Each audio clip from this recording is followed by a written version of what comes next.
கிறிஸ்து இயேசுவில் அன்புமிக்க அருமையான அன்னையின் பிள்ளைகளே, தாய் திரு அவை இன்று பெந்தகோஸ்தே விழா, தூய ஆவியார் பெருவிழா என்று இந்த நாளை நமக்கு தந்து ஆவியானவரது துணையோடு கூட நாம் பயணிக்க நமக்கு அருள் ஆசீர் தருகின்ற ஒரு அருமையான பெருவிழா இந்த விழா. பெந்தகோஸ்தே எப்படி என்ற விளக்கங்களெல்லாம் நாம் ஏராளமாக பெற்றிருக்கிறோம். ஆகவே இந்த பெந்தகோஸ்தே விழா தந்த இரண்டு முக்கியமான விளைவுகளை உங்களோடு பகிர்ந்து கொள்ள ஆசைப்படுகிறேன். ஆவியாரது வருகை இரண்டு பெரிய விளைவுகளை இளம் திரு அவைக்கு தந்தது. ஒன்று, பயத்தால் வழி தெரியாமல் தடுமாறிக்கொண்டிருந்த அவர்களுக்கு வழியை காட்டியது. சீடர்களுக்கு புதிய பாதையை தந்தது. அச்சம் அகன்றது. ஆற்றல் மிக பெற்றவர்களாய் துணிந்து வாழ்ந்தார்கள். இது முதல் பகுதி. இரண்டாவது, அவர்களுக்குள் ஒரு புதிய உறவை, ஒரு புதிய உலகத்தை அவர்களுக்கு தந்தது. புதிய உலகம் அவர்களுக்கு கண்முன் இருந்ததை, பிறந்திருந்ததை கண்டு மகிழ்ந்து வாழ்ந்தார்கள்.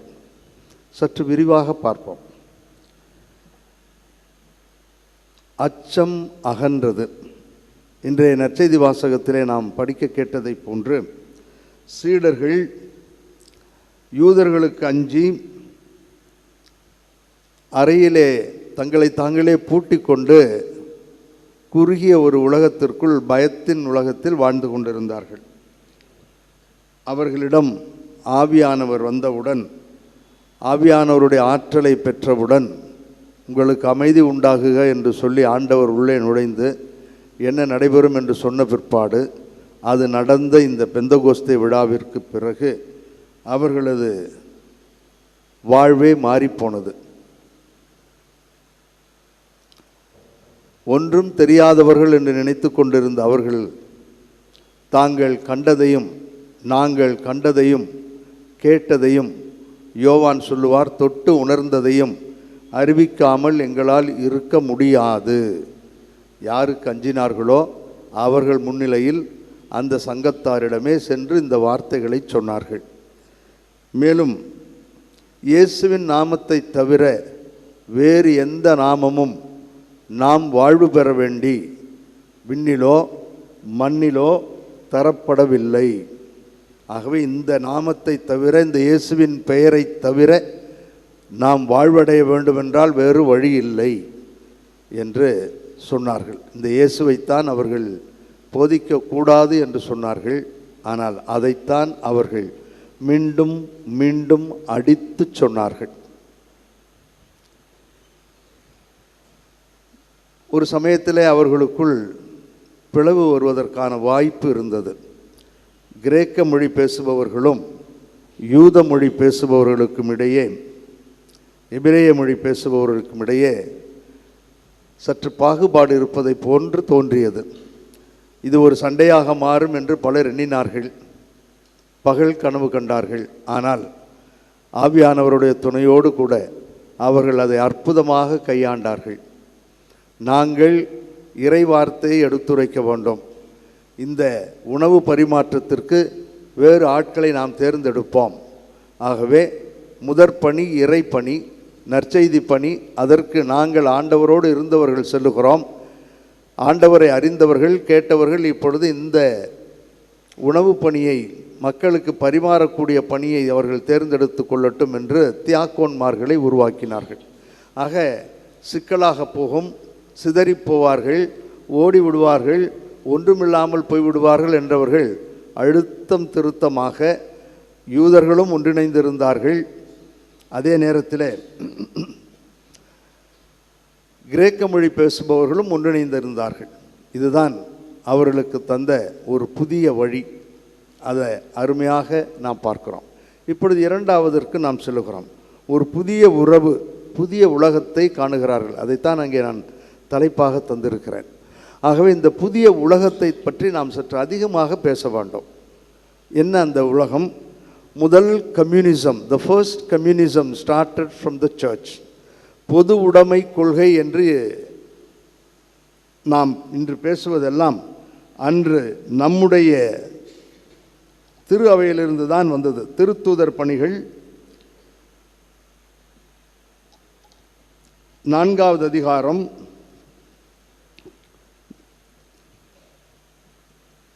32 34 வரை உள்ள பகுதியிலே நாம் இவ்வாறு படிக்கிறோம்.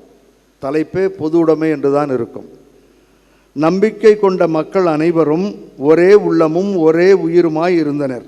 அவர்களுள் எவரும் தமது உடைமைகளை தம்முடையதாக கருதவில்லை. எல்லாம் அவர்களுக்கு பொதுவாய் இருந்தது. திருத்தூதர் அனைவரும் ஆண்டவர் இயேசு உயிர்த்தெழுந்தார் என மிகுந்த வல்லமையோடு சான்று பகர்ந்தனர். அவர்கள் அனைவரும் மக்களின் நல்லெண்ணத்தை மிகுதியாக பெற்றிருந்தனர். தேவையில் உழல்வோர் எவரும் அவர்களுள் காணப்படவில்லை.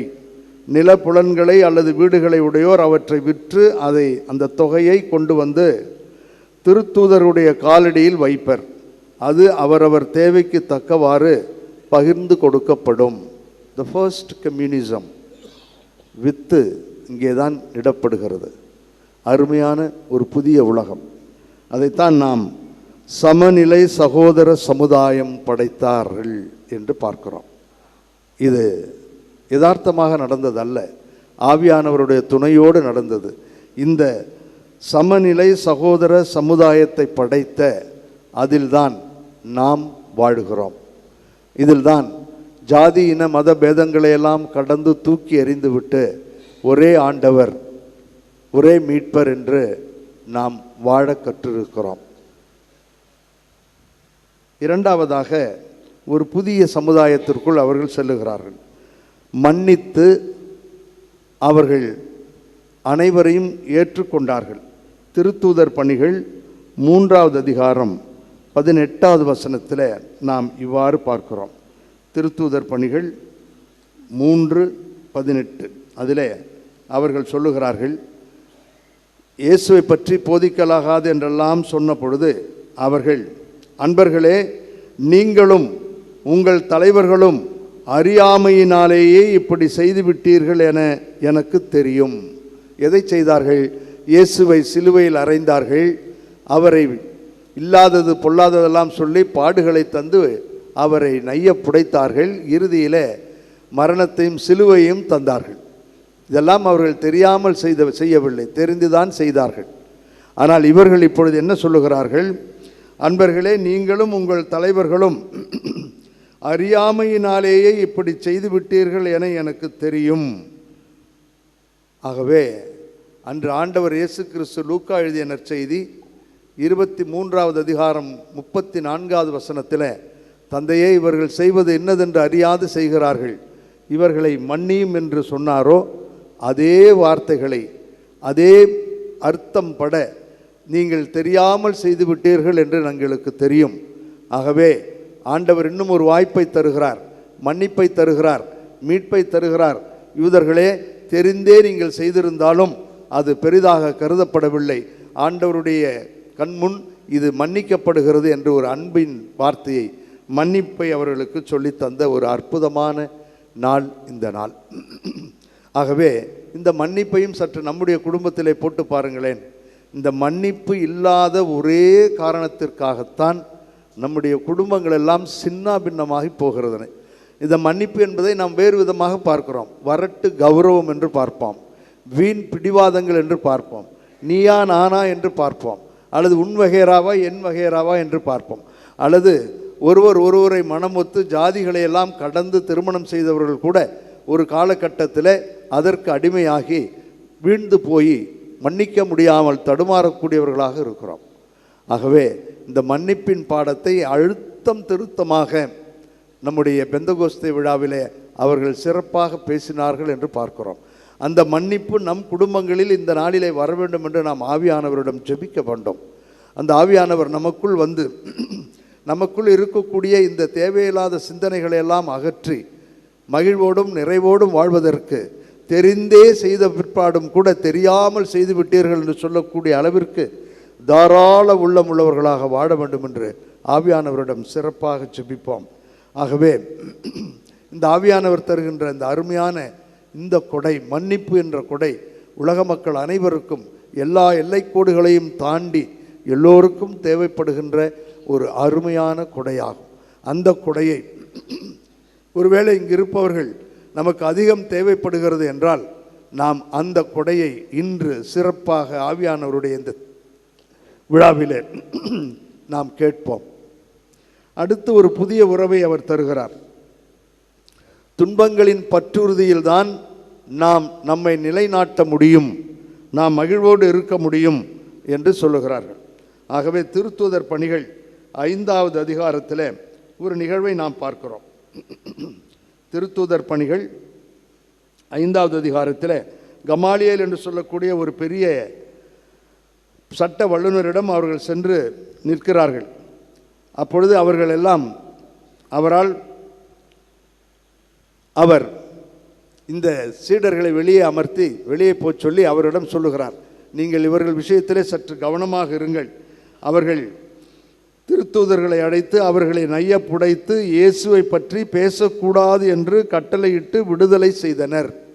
ஆகவே அவர் சொல்லுகிறார், இவர்களை பற்றி கவனமாக இருங்கள், விட்டு விடுங்கள் என்று கமாலியேல் சொல்ல அவர்கள் என்ன செய்வதென்று தெரியாமல் சங்கத்தார் அவர்களை கூப்பிட்டு அடித்து உதைத்து இனி இயேசுவின் பெயரை பற்றி நீங்கள் பேசவே கூடாது என்று சொல்லுகிறார்கள்.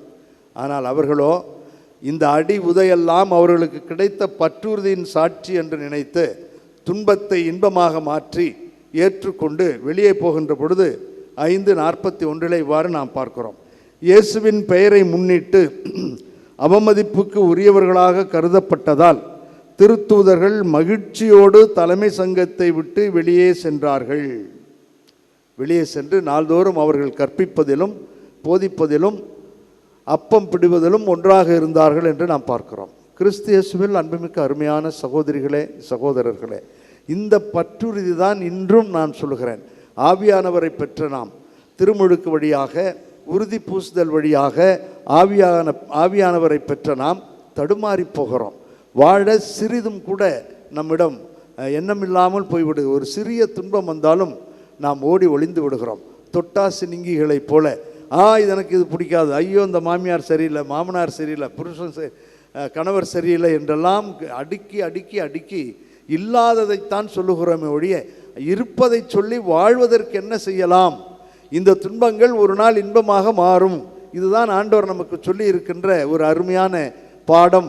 இதைத்தான் ஆவியானவர் சொல்ல அவர்கள் அடி உதைகளோடு கூட ஆண்டவருக்காக பற்றுறுதியோடு அவரை சிக்கன பிடித்து வாழ்ந்தார்கள் என்பது நமக்கு தெரிந்தும் கூட தொட்டா சினிங்கிகளைப் போல உடனே டைவர்ஸ், உடனே மனமுறிவு, உடனே வெளியேற வேண்டும், உடனே ஓடிவிட வேண்டும், உடனே தற்கொலை செய்து கொள்ள வேண்டும், அல்லது தாறுமாறாக வாழ்க்கையை நடத்த வேண்டும்.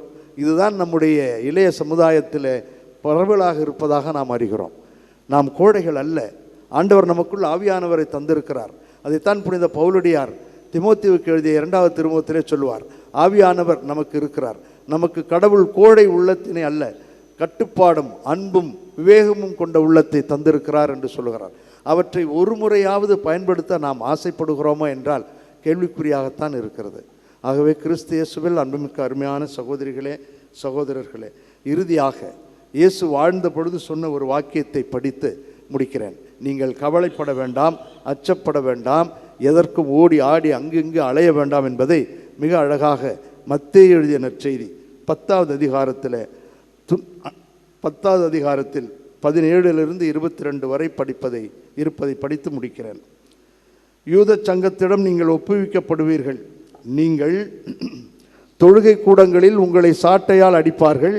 என் பொருட்டு ஆளுநர்களிடமும் அரசர்களிடமும் உங்களை இழுத்து செல்லுவார்கள். இவ்வாறு யூதர்கள் முன்னும் பிற இனத்தவர் முன்னும் நீங்கள் சான்று பகர்வீர்கள். அதற்கப்புறம் தான் நீங்கள் நானும் வாழ்வதற்கான புதிய உலகத்திற்குள் வாழ்வதற்கான வழியை சொல்லுகிறார். இப்படி அவர்கள் உங்களை ஒப்புவிக்கும் பொழுது என்ன பேசுவது, எப்படி பேசுவது என நீங்கள் கவலைப்பட வேண்டாம். நீங்கள் என்ன பேச வேண்டும் என்பது அந்த நேரத்தில் உங்களுக்கு அருளப்படும்.